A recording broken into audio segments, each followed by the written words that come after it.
What is going on, YouTube fam? Welcome to the Jonathan Dearman Show.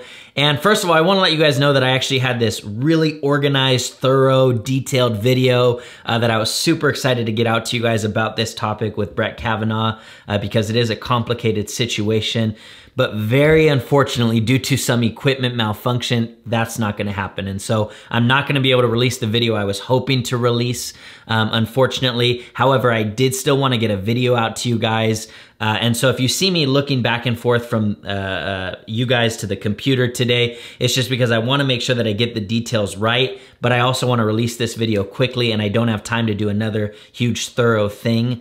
So I'm going to get it out to you guys. So bear with me today and let's just jump into it. So today I want to talk about the huge situation surrounding Brett Kavanaugh and Christine Blasey Ford, and now actually several others as well. And this, like I said earlier, this is a really large story. So for the sake of time, I'm just going to try to hit some of the main points and then show you some video clips and end with my opinion as well. So shortly before President Trump's Supreme Court nominee, Brett Kavanaugh, was confirmed by the Senate, an accusation from a lady named Christine Blasey Ford was made public. With this, she alleged that around 36 years ago, when both her and Brett Kavanaugh were in high school, she went to a house party and Brett was visibly drunk, that he pushed her into a room, got on top of her and attempted to take off her clothes. She tried to scream, but he covered her mouth.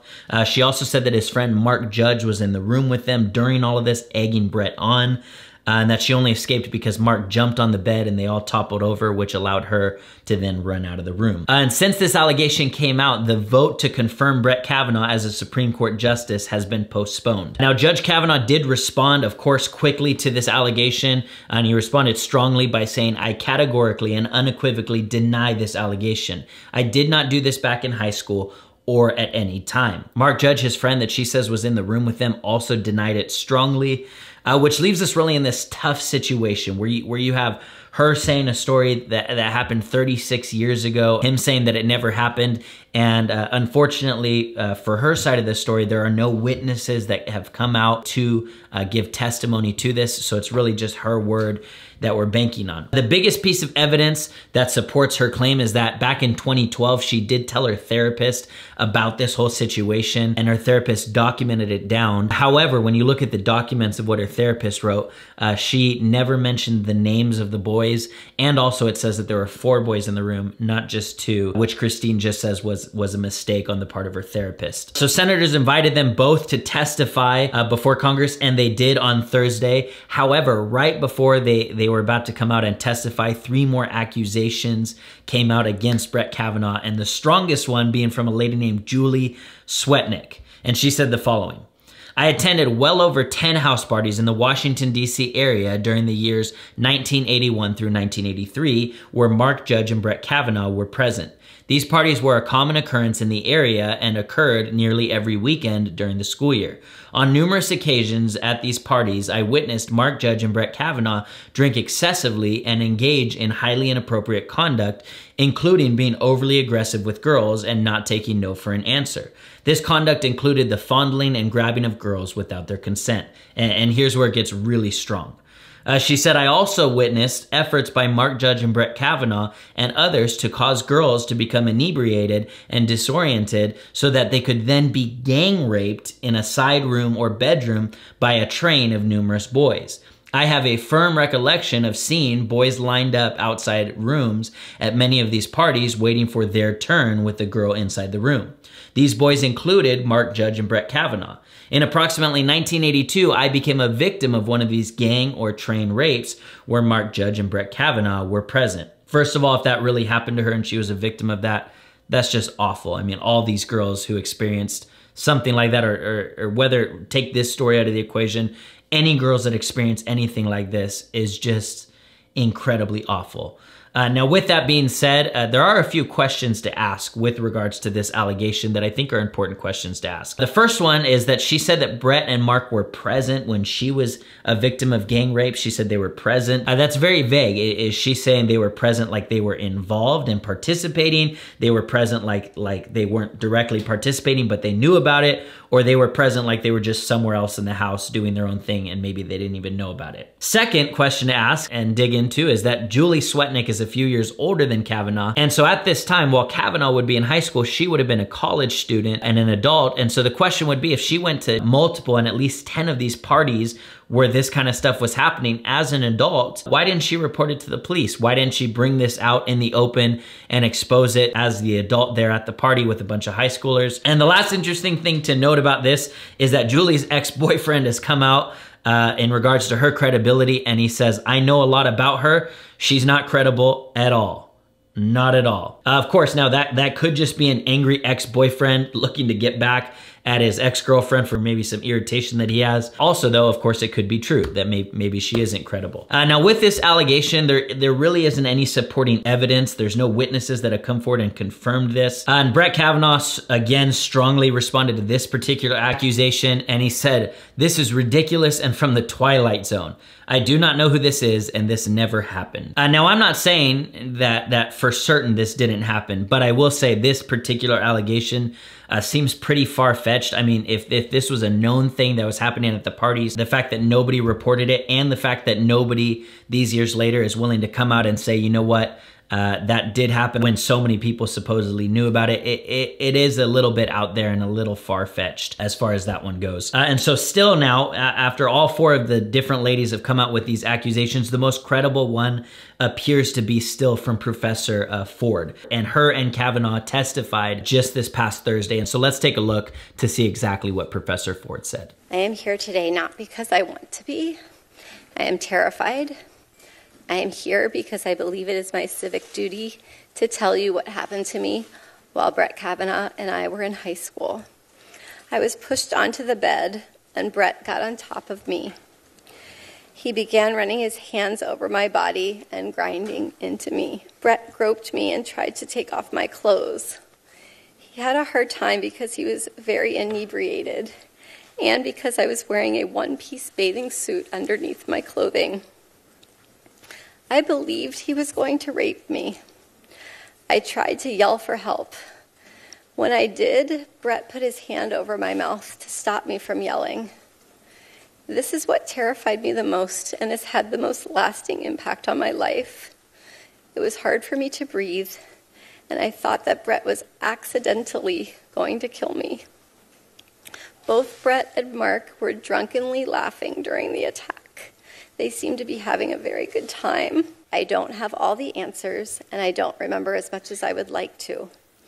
But the details about that night that bring me here today are the ones I will never forget. They have been seared into my memory and have haunted me episodically as an adult. Apart from the assault itself, these past couple of weeks have been the hardest of my life. I've had to relive this trauma in front of the world. And I've seen my life picked apart by people on television, on Twitter, other social media, other media, and in this body who have never met me or spoken with me. My motivation in coming forward was to be helpful and to provide facts about how Mr. Kavanaugh's actions have damaged my life so that you could take into a serious consideration as you make your decision about how to proceed. With what degree of certainty do you believe Brett Kavanaugh assaulted you? 100%. 100%. Okay, so with that, the first thing that I would say that's my personal opinion is that she seems genuine. She doesn't seem to me like somebody who's lying and a part of this deep plot to take down Kavanaugh, but she knows internally that this never happened or that it wasn't him. She seems like she's really expressing something that she went through. It doesn't feel like she's acting. It doesn't feel like she's making something up. However, of course, I mean, that doesn't mean it's true. I'm just telling you, based on what I see, how it feels, she feels genuine. But then to complicate the situation, here's Brett Kavanaugh's testimony. Here's what he had to say. Less than 2 weeks ago, Dr. Ford publicly accused me of committing wrongdoing at an event more than 36 years ago when we were both in high school. I denied the allegation immediately, categorically, and unequivocally. All four people allegedly at the event, including Dr. Ford's longtime friend, Ms. Kaiser, have said they recall no such event. Her longtime friend, Ms. Kaiser, said under penalty of felony that she does not know me and does not believe she ever saw me at a party ever. The day after the allegation appeared, I told this committee that I wanted a hearing as soon as possible to clear my name. I demanded a hearing for the very next day. Unfortunately, it took the committee 10 days to get to this hearing. In those 10 long days, as was predictable and as I predicted, my family and my name have been totally and permanently destroyed. I'm not questioning that Dr. Ford may have been sexually assaulted by some person in some place at some time. But I have never done this to her or to anyone. That's not who I am. It is not who I was. I am innocent of this charge. I intend no ill will to Dr. Ford and her family. The other night, Ashley and my daughter Liza said their prayers, and little Liza, all of 10 years old,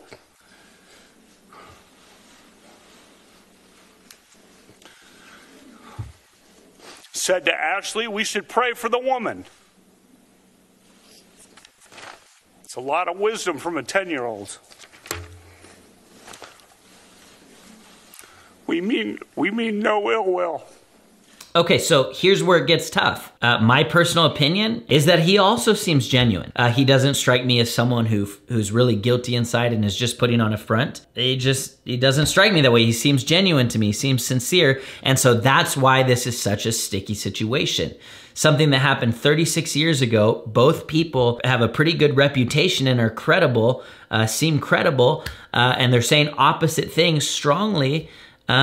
And there's no evidence or no facts to go and look at to prove that it did or didn't happen. And so we're left in kind of this limbo zone here, which is a really interesting place to be left. And so this is where the question comes down to, and it's really it's bigger than just this particular situation, which is what do we do when an accusation is given against somebody when there's no evidence or proof for it?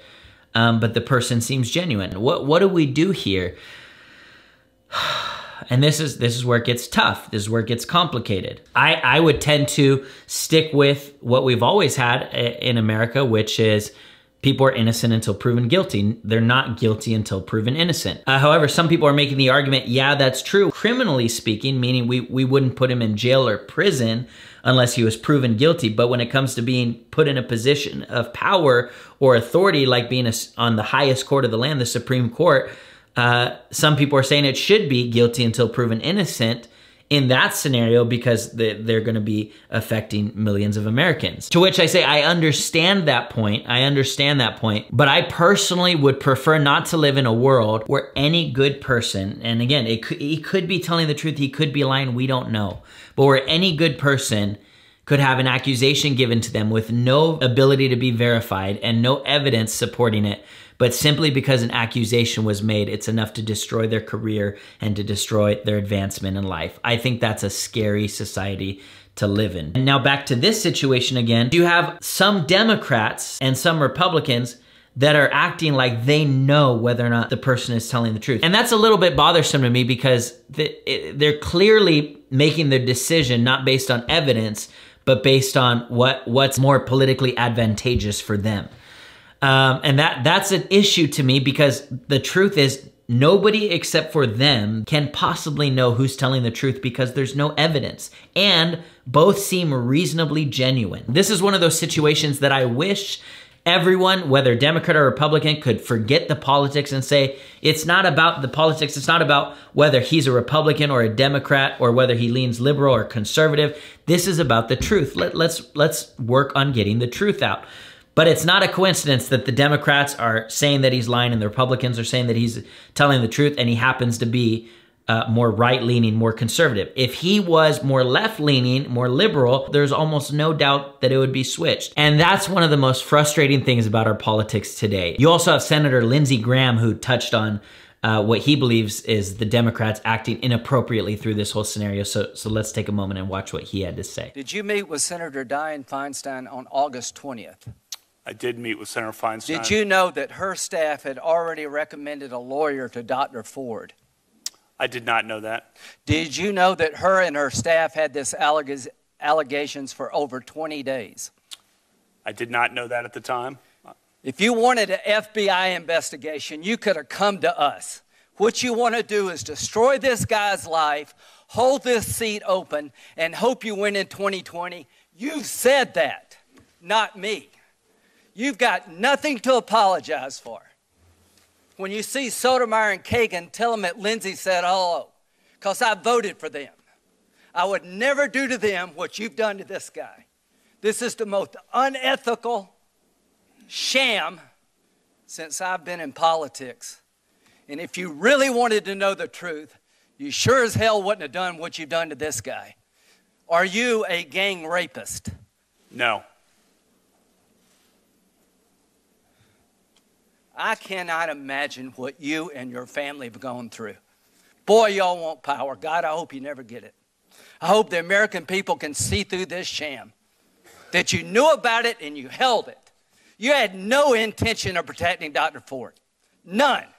She's as much of a victim as you are. God, I hate to say it because these have been my friends. But let me tell you, when it comes to this, you're looking for a fair process. You came to the wrong town at the wrong time, my friend.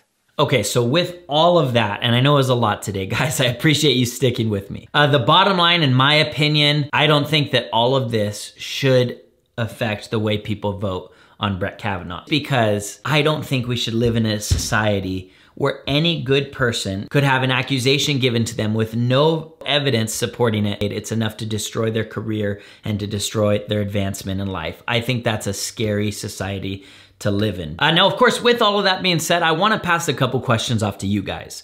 Number one, do you get the sense and vibe that Brett Kavanaugh is telling the truth or that he's lying? Number two, do you feel like these accusations against him should affect whether or not people vote for or against him in the confirmation because it is a big deal? Or do you feel like it shouldn't affect how they vote for him since it can't be confirmed or verified? And of course, I'd love to hear what you guys think. As always, I'm gonna be responding to all your comments that come in. Also, if you're new around here or if you're not subscribed, hit that subscribe button, become a part of the family here where we value truth and the full story more than any personal agenda. We'd love to have you guys a part of the fam. And lastly, hit that like button because it really does help. And other than that, I will see you all at the next Jonathan Dierman Show.